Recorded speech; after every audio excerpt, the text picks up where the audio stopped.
G'day, I'm Paul. So the other day I was flicking through the Tesla website because my personal Tesla is coming up to the end of its lease, and I thought, time to get another one or look at what options I have. Then I realised there are so many cars sitting around. Then there was a news reporting on the amount of Teslas in a graveyard at the docks. What I thought I'd do is put together a video explaining what's going on, the big price fluctuations we've seen with Tesla Model 3 and Model Y, and also the experience that I went through with a novated lease and the things you need to watch out for to avoid losing as much money as I did on my Model Y. So if you do want to skip ahead to other parts of this video, I've got some time codes on the screen there for you to use, or chapters down below if you're on YouTube, but let's get cracking. Now, let me start off here with the Tesla website. When you go there, you've actually got an interesting section up the top. It tells you how long you're going to be waiting for your new Tesla. When it says 1 to 3 weeks, it means there is a Tesla sitting there waiting. And basically, the way that it used to work when Tesla had huge demand for their cars is ships that were coming to Australia from China, which is where Australian Teslas are manufactured, all were allocated to a customer virtually as they left the port. So it meant that when the ship arrived here in Australia, it would go off to a pre-delivery centre, they'd get the car ready, and then the customer would come pick the car up. Now, what's happening is they're still manufacturing cars, but they don't have buyers allocated, and you're ending up in a scenario where, like you've seen on the news there, you've got Teslas sitting there without any owners. And the problem is they sit there gathering dust, and if you transition from a 2023 to a 2024 model, you've technically got a car that's a year older that no one really wants. And if you go to the Tesla site, you can see here if you try and order a new car, you've got a 1 to 3 week estimated wait for both the Model Y and the Model 3. The Model 3 Performance is the exception to the rule only because it's new. But it gets even worse. If you go to the used inventory, where you can basically select your state and then select a new car that is available for immediate delivery. Watch this. I can scroll all the way to the bottom. This is all cars that are sitting there, no kilometres on the clock, less than 50 kilometres mileage. It's never-ending scrolling there. You then switch to another state like New South Wales, for example, and it's the same story. It'll load the list, you start scrolling, and there are literally hundreds of cars across Australia there that don't have any buyers allocated to them. So these are cars that are gathering dust, and like you've seen on the news, some of them are sitting there with their boots open. We've got terrible weather at the moment. I presume they're closing the boots when it rains, who knows. But yeah, included in this list are some 2023 models that they've had to reduce the price of because they have fluctuated the price as well. Now, why is this happening? Let me explain what is going on. So back in March, Tesla was selling stacks of cars. The Model Y was the 3rd best-selling car in the country. Fast forward to April and then May, and it basically fell out of the top 20 and then just made its way back into the top 20.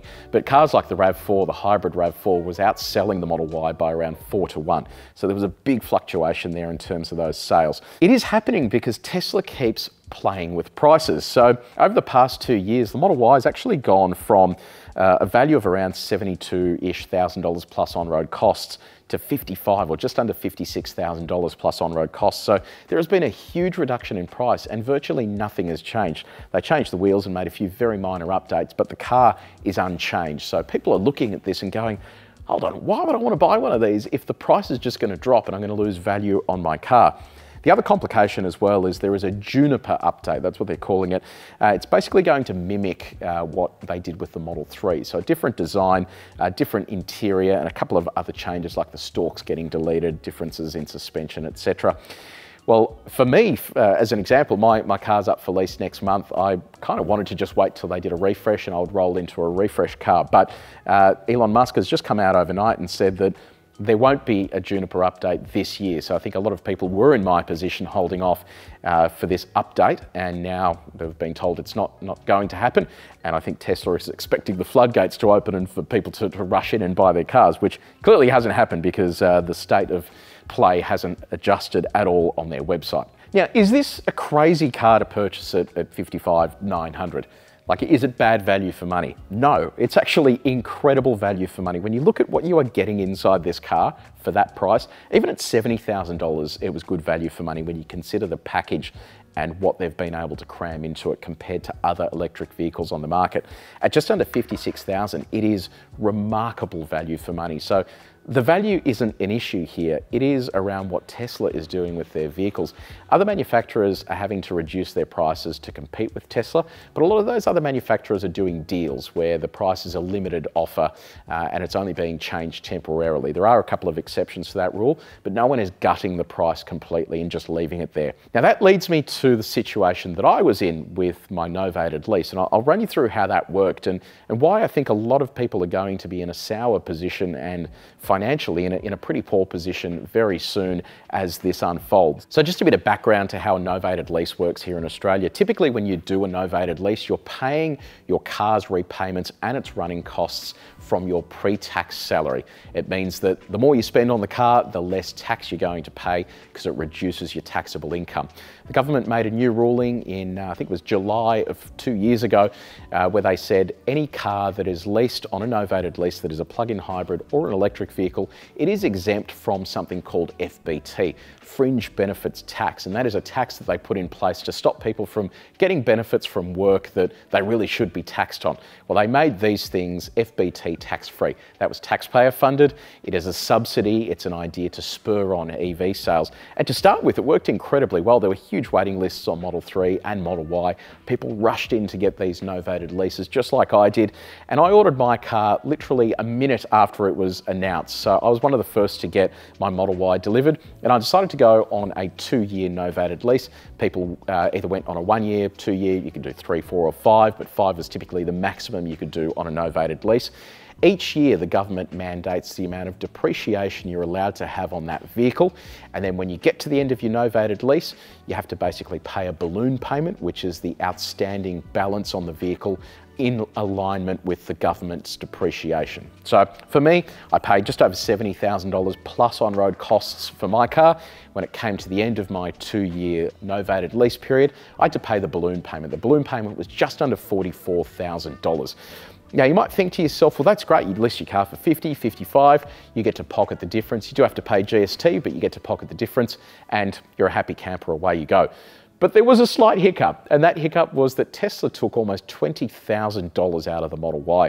It peaked at just under 73 grand over the past 2 years, and now that same car with virtually no changes is just under $56,000. And as a result of that, all the people that had bought their cars, like me, had lost money in the asset, and that is totally okay. Cars depreciate. That is nothing new in that at all. But when the manufacturer adjusts the cost of the car as a new vehicle, it affects the ability for you to sell it on the second-hand market, because if I turned around today and said, okay, well, I'm going to sell my car for 55 grand, no one would buy it because they would just go buy a brand new one. Why would you buy a 2-year-old car with 25,000 Ks on the clock when you can just buy a brand new one? So what I did, I had to rush to sell my car, and I basically used an instant offer service, and we offer that through our website. Basically type in the vehicle's details and you are given an offer by a dealer or a wholesaler. Now that offer is typically significantly less than what you could get if you sold it privately, because they have to make money on it as well. I ended up selling the car for just under $44,000. So I basically broke even, which was great news for me. Where it's going to be bad news though is if you were on a lease that was longer than 2 years, or perhaps your lease is ending within the next 6 months, because the value of that car that I just sold is going to go up for sale for maybe $50,000, and it will gradually go less and less and less. And you're going to get a flood of people hitting the second-hand market trying to get rid of their cars to stem the amount that they're going to have to pay for them. And there are a couple of different ways you can set up a novated lease. In my particular instance, I had to either refinance the car, which is a terrible idea at the moment because interest rates have gone through the roof, or alternatively, I could basically pay the balloon. Some novated leasing companies allow you to give the car back. Now, in theory, a lot of them were doing that at the start, but probably won't be doing that in the future given the completely crazy resale value. The other thing I found as well is that a lot of wholesalers didn't even want to touch my car because no one really knew what was going to happen with Tesla prices. No one wants to be stuck with an asset that is depreciating or just has a volatile price attached to it. So that is the kind of weird situation we're in at the moment when it comes to novated leases. And I thought I'd offer you some advice in terms of what you should do if you are going to lease one of these.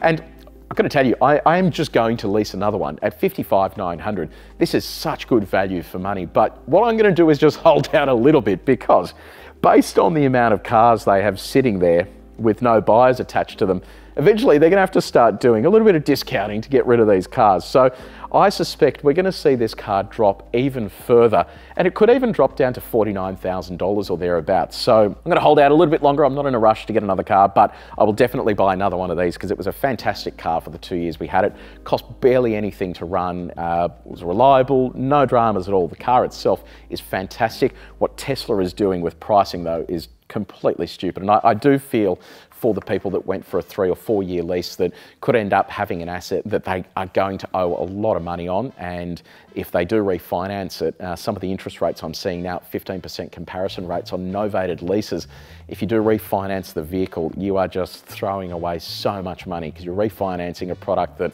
has wildly depreciated and that you're going to have a higher balloon on. So anyway, long video, but I tried to explain as much as I could there about why the prices have come down, why there are no buyers, and why I think the price is going to come down a little bit further as well. And Tesla, I reckon you need to have like a make an offer button like they have on eBay where someone can offer some money for the car. And my advice as well, I should mention this, if you are buying one of these on a lease, do not get white. There are so many white cars out there and they are impossible to sell. You want to make sure that you get the car with a color because when it comes to resale, it is going to be easier to offload as well. So there it is. Let me know what you think in the comments section below. Have you been burned by one of these?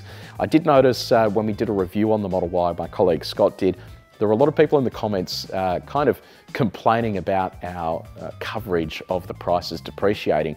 They were saying that who cares if you're a current buyer, it's not an issue. Well, that's true, but only last month, people that bought this car were paying $5,000 more. So they instantly lost $5,000 overnight. Had we have reviewed the car a month ago, someone would have said the same thing, only to have a month later the car drop in value. So I suspect we are going to see these drop again. So if you are wanting to buy one, just hold out a little bit longer, I reckon, because we will see the prices come down on these and the Model 3 as well, because that is in the exact same scenario. So let me know what you reckon in the comments section below. Are you in this scenario? What is your novated lease situation? Do you have any tips for people who are entering a novated lease or want a novated lease on a Tesla or any other electric vehicle for that matter? Let me know in the comments below. I'd really appreciate it. If you did enjoy this video, please make sure you like it and you share it with your mates. And if you haven't done so already, subscribe to our channel and press the bell icon. But until next time, take it easy.